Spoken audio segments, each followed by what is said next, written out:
Bonjour et bienvenue dans cette toute nouvelle vidéo où je vais te donner les dangers cachés de rester dans une relation toxique ou de ne pas travailler sur soi juste après la relation toxique.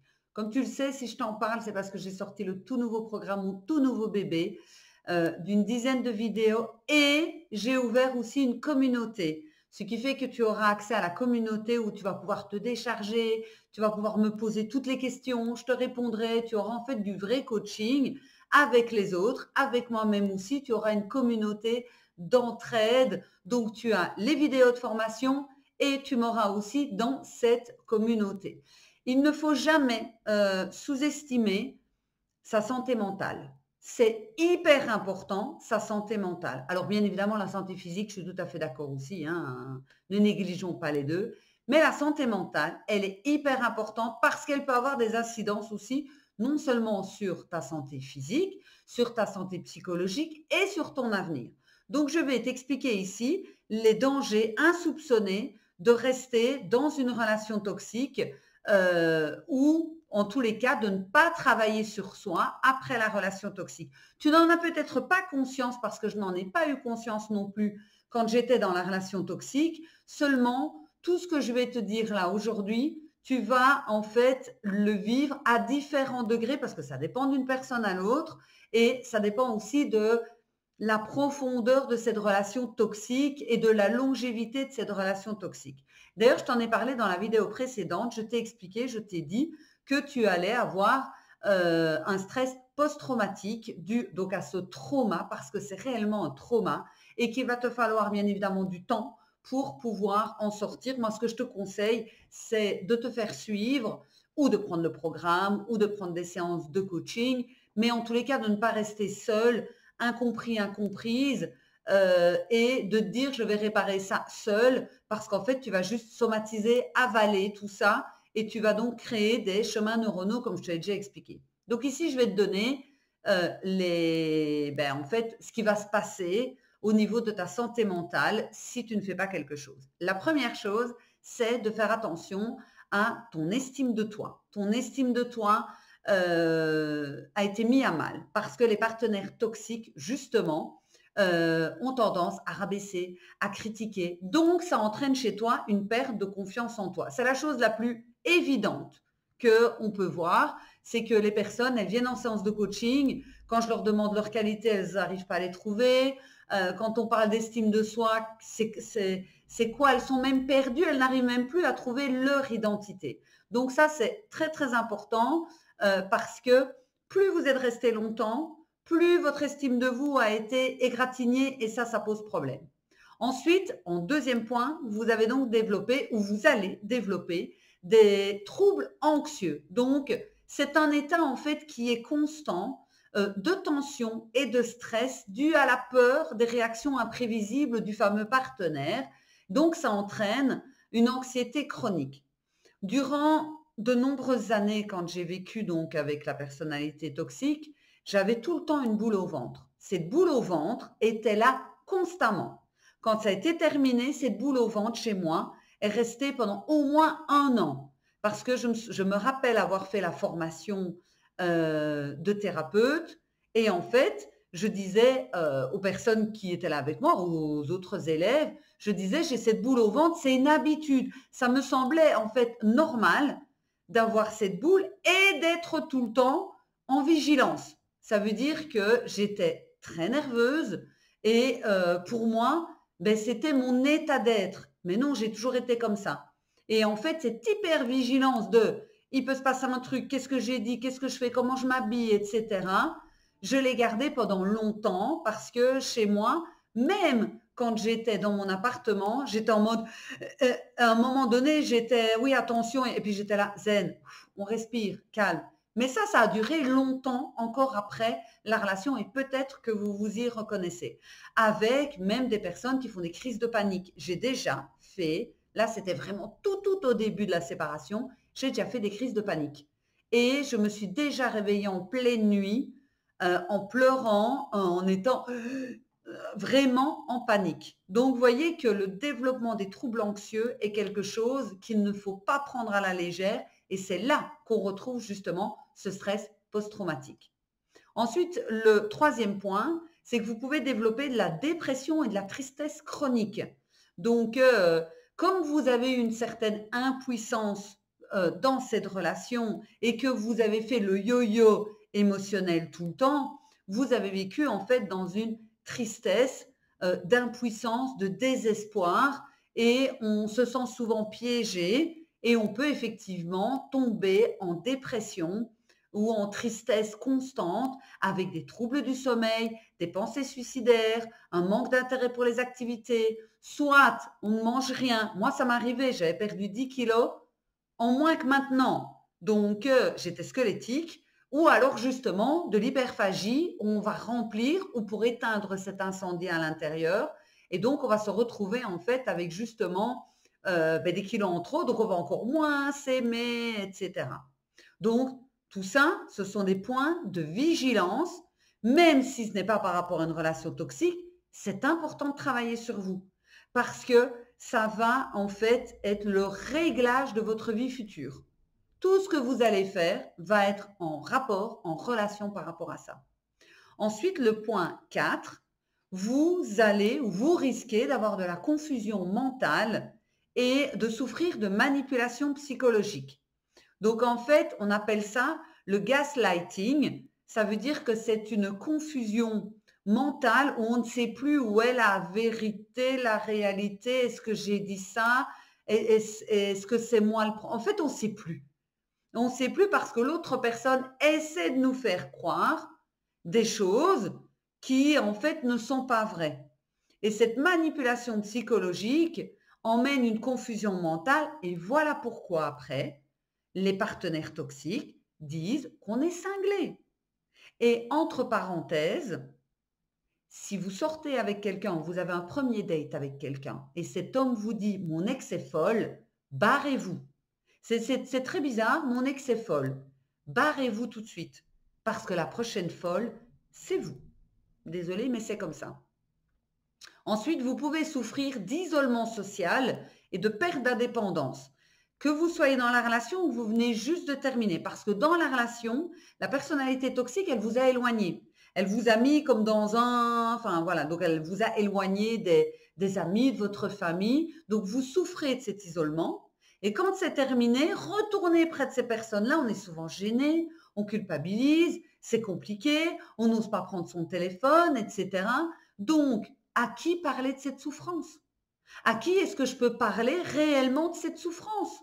Souvent, mes clientes, elles me disent, j'aime parler avec vous parce que vous l'avez vécu, vous savez ce que c'est, vous n'êtes pas dans le jugement. Et avec vous, je peux tout vous dire parce que ce sont des choses que je n'oserais même pas dire à mes amis parce que dans la relation toxique, dans la manipulation, il y a aussi des personnes qui ont fait faire des choses que la personne ne ferait pas en temps normal, des choses sexuelles par exemple, que la personne ne ferait pas en temps normal. Et que là, elle est gênée d'en parler, mais elle a besoin que ça sorte. Elle a besoin en fait que ça puisse justement, ça fait vraiment effectivement du bien. Donc cet isolement social et cette perte d'indépendance, vous pouvez le travailler pour petit à petit à nouveau vous ouvrir aux autres dans la sécurité émotionnelle et dans la sécurité affective. Et pas, j'ai besoin à nouveau de dépendance affective avec les autres. Tout ça, ça se travaille. Soit on va le travailler dans la formation ou soit dans les coachings privés avec moi. Le 6e point, vous allez souffrir de dépendance émotionnelle. En fait, même que la personne vous fait du mal, comme elle est omniprésente, mon ex, c'était 200 messages par jour, 200 messages par nuit. Il m'a fallu plus d'1 an, ouais, à mon avis, c'est bien 2-3 ans, où j'étais, en fait, j'avais un système où je me réveillais tout le temps la nuit pour vérifier les messages. Vérifier les messages parce que j'avais peur, vraiment, j'étais dans cette peur.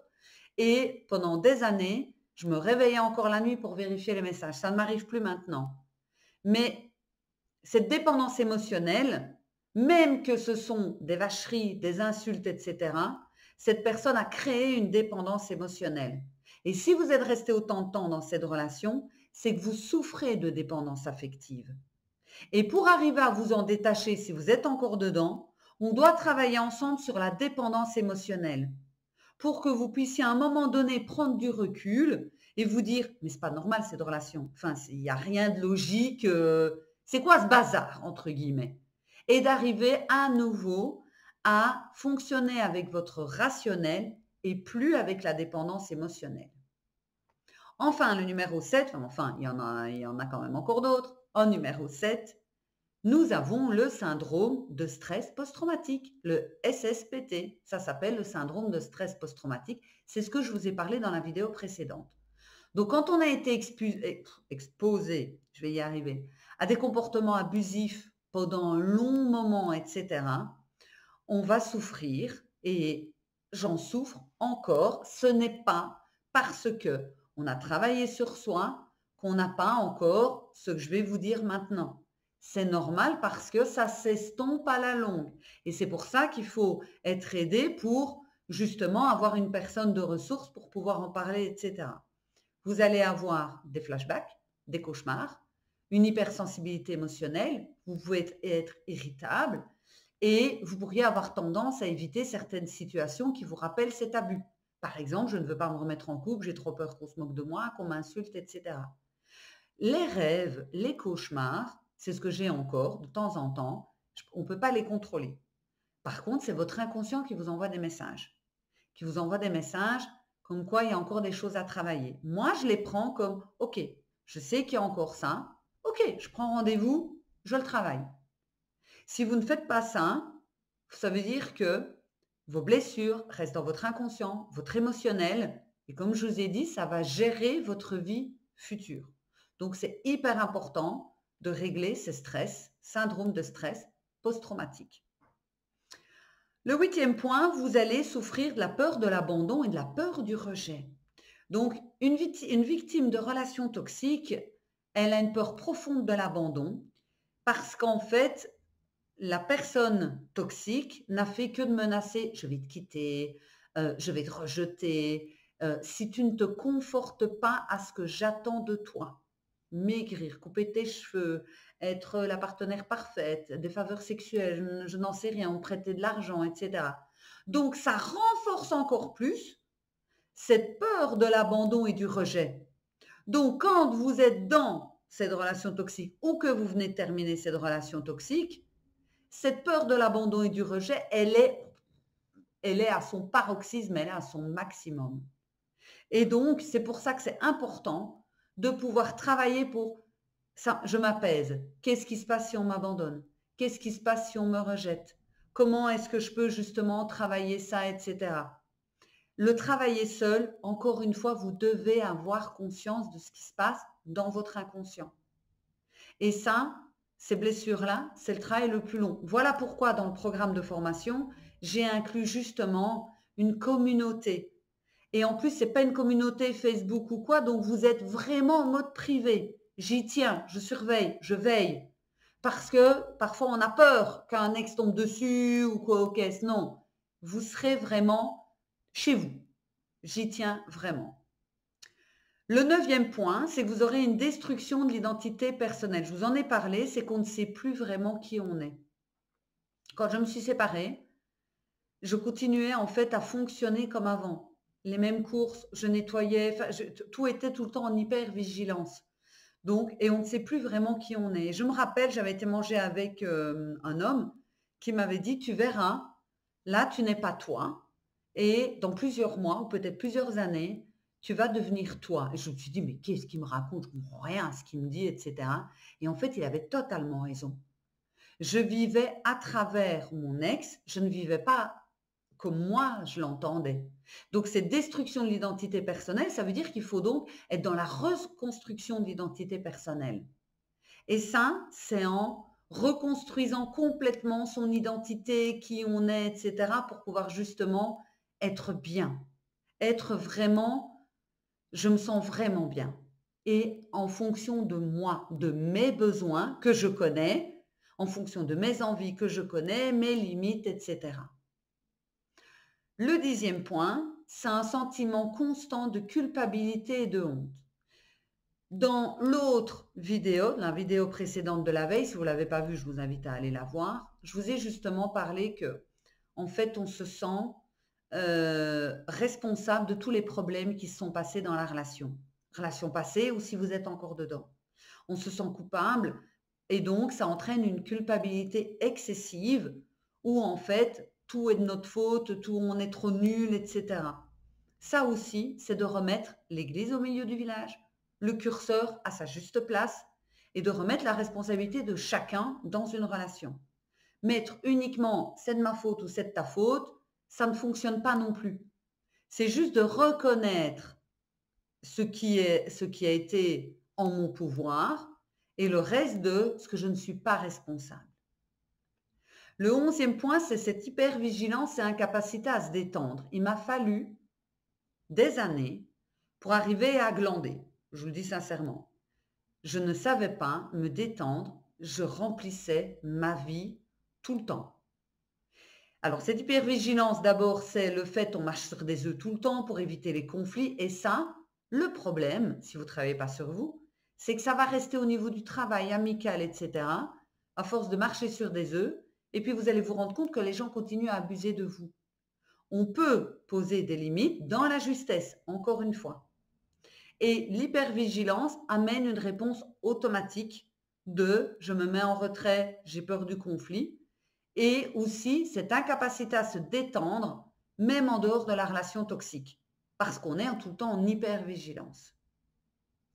Le 12e point, on va être dans l'autodévalorisation et l'autosabotage.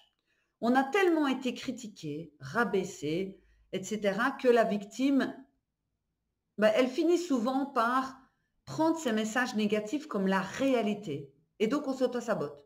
J'y arriverai pas et je suis trop nulle. Au final, l'autre a peut-être raison. Et en fait, on n'essaye même plus rien. On se dit, tout est danger. Tout est danger d'être critiqué, d'être malmené, etc. C'est pas normal. C'est pas comme ça qu'on devrait vivre. Le 13e point, l'avant-dernier, on arrive à la fin, c'est le trouble de l'attachement dans les relations futures.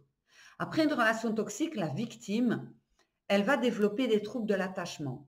Soit éviter les relations pour éviter de s'attacher alors qu'elle peut tomber sur quelqu'un de très bien, soit en s'attachant de manière anxieuse ou excessive. Dès qu'elle trouve quelqu'un, c'est « waouh, la personne vient me sauver, etc. » Ce ne sont pas des attachements sains. Il faut revenir dans une façon de faire qui est saine pour que vous puissiez justement entrer dans une relation saine et pas démarrer déjà la relation en la rendant toxique parce que vous avez un problème d'attachement. Et on en revient à l'attachement parent-enfant qui était dans le passé. Et enfin, le dernier point, c'est la somatisation. C'est l'impact physique du stress psychologique. Le stress et la douleur émotionnelle, et les douleurs émotionnelles non résolues, ils peuvent se manifester physiquement sous forme de maux de tête, troubles digestifs, douleurs musculaires, insomnie. Je vous l'ai dit dans la vidéo précédente. C'est souvent en fait le résultat d'avoir été malmené, du stress, etc. Donc vous avez vu tous les points à tenir en tête, j'ai envie de vous dire même en vigilance, quand vous êtes dans la relation, ce qui va se passer, ou quand vous venez juste de sortir de la relation, si vous ne travaillez pas sur vous, ce qui peut arriver. Et j'ai même envie de vous dire, si vous prenez tous ces points-là et que vous ne travaillez pas dessus, vous allez avoir un avenir où vous allez avoir l'impression que vous faites vos choix, mais en fait, ce sont des choix qui ont été dictés encore par rapport à la relation toxique. Soit le manque de confiance, soit l'attachement, tout ça va être en fait, c'est comme si vous aviez changé de rail quand vous étiez dans la relation toxique. Donc l'idée, c'est on revient là, on revient à soi et on suit son chemin, pas le chemin qui a été dicté par la relation toxique. Pour vous inscrire au programme, vous cliquez sur le lien dans la description et pour réserver votre pack de 5 séances, vous trouverez le lien également dans la description. On se retrouve très très bientôt et je vous embrasse. Ciao, ciao!